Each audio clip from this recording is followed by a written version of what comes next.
Hi guys, good morning. So for today's vlog, wala energy. Grabe. Today, we're here outside. Obvious naman, dito ako sa labas. Dito ako sa loob ng sasakyan, pero nasa labas. Dito ako sa parking lot. Inaantay ko si Madam, nasa ano siya.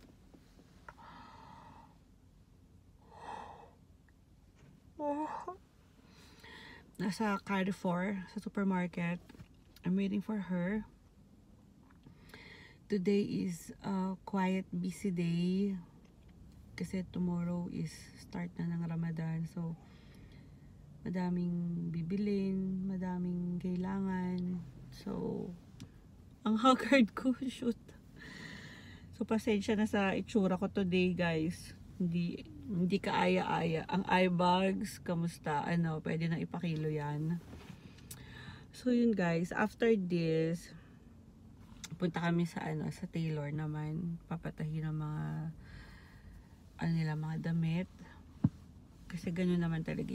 Bago mag-Ramadan, nagpapatahin na sila ng damit nila para sa Eid. Talagang pinaghahandaan nila yan. Sobrang, yung iba nga,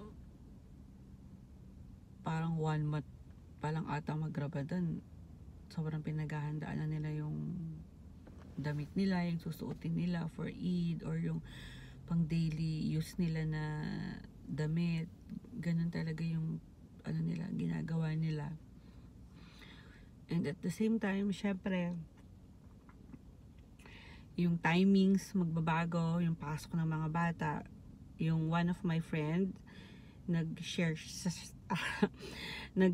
sa akin ng schedule sa school. Kasi minsan may mga amo kasi na hindi sila nagsasabi ng timings kung ano yung oras ng pasok ng mga bata. Parang kagaya nitong amo ko, ganun siya, hindi siya nagsasabi. Sasabihin na lang niya, nakalimutan niya, or maybe nakalimutan nga niya, or maybe hindi lang din talaga siya nagsasabi. So I don't know, pero nasanay na rin naman na ako.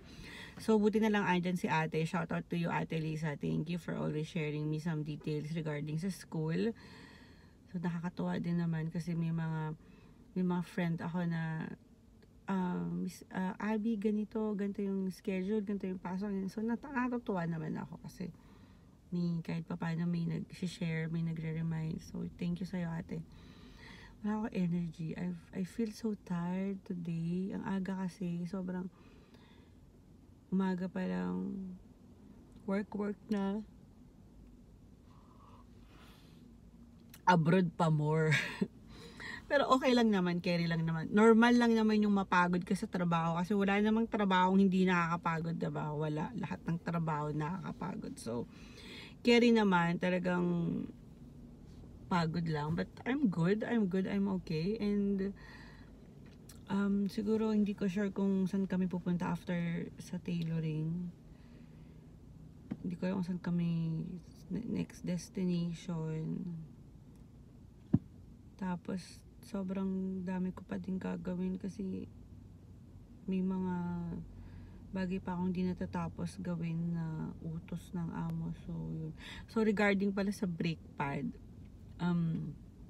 sabi sa akin ni Madam kanina, napalitan na nga daw, it's look terrible daw, isasend daw na yung video. So antayin ko na lang kasi nga yun yung anak niya nagdala sa garage, pinapalitan. So we will see kung ano itsura nung terrible na brake pad na yan. So that's all for today siguro. So I will get back to you guys. We will see later. Wala pa ako energy. Pagod talaga ako. At the same time, nararamdaman ko yung spinal ko. It's quiet pain. So, okay lang. So, siguro magnanap muna ako habang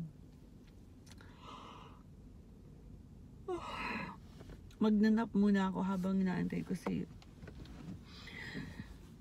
Madam. Magte-take a rest muna ako dito sa loob ng car. Ganyan naman usually yung ginagawa ko. Natutulog ako pag maraming biyahe. Natutulog talaga ako nag-aantay ako kasi at least hindi ako antukin habang nagdadrive. Syempre, hindi ka pwedeng antukin habang nagdadrive. Kasi naranasan ko na, experience ko na yung nagdadrive ko, talagang gumaganon talaga ako, talagang super inaantok. So, habang busy pa si madam sa supermarket, magnanap muna ako. So, babalikan ko kayo guys. Update ko kayo kung nasan na kami. So, see you later. So, I'm back. Andito na kami sa tailoring. So, after nito, hindi ko alam kung saan kami pupunta. Baka sa mall naman. Yung mall na malapit siguro sa bahay. Actually, nakatulog talaga ako nung after kong mag-video kanina. Nakanap talaga ako. Tapos, nagising na lang ako sa tawag ni madam. So, nandito kami sa tailoring. And then, after nito, may next destination pa. So, update ko na lang kayo guys. See you later. Hi guys, I'm back. Update lang. After namin dun sa tailoring, dumaan kami sa bahay ng kapatid niya. Tapos sabi niya bukas na lang daw siya mag-mall, mag-Makani Mall. Malapit lang naman yun dito sa bahay. So yun, so now we're back home. So siguro magpapahinga muna ako, tatry ko matulog para may energy ng bahagya. So, hanggang dito na lang ang ating vlog for today. Thank you for watching. Please like, share, and subscribe. See you soon. Bye. Bye.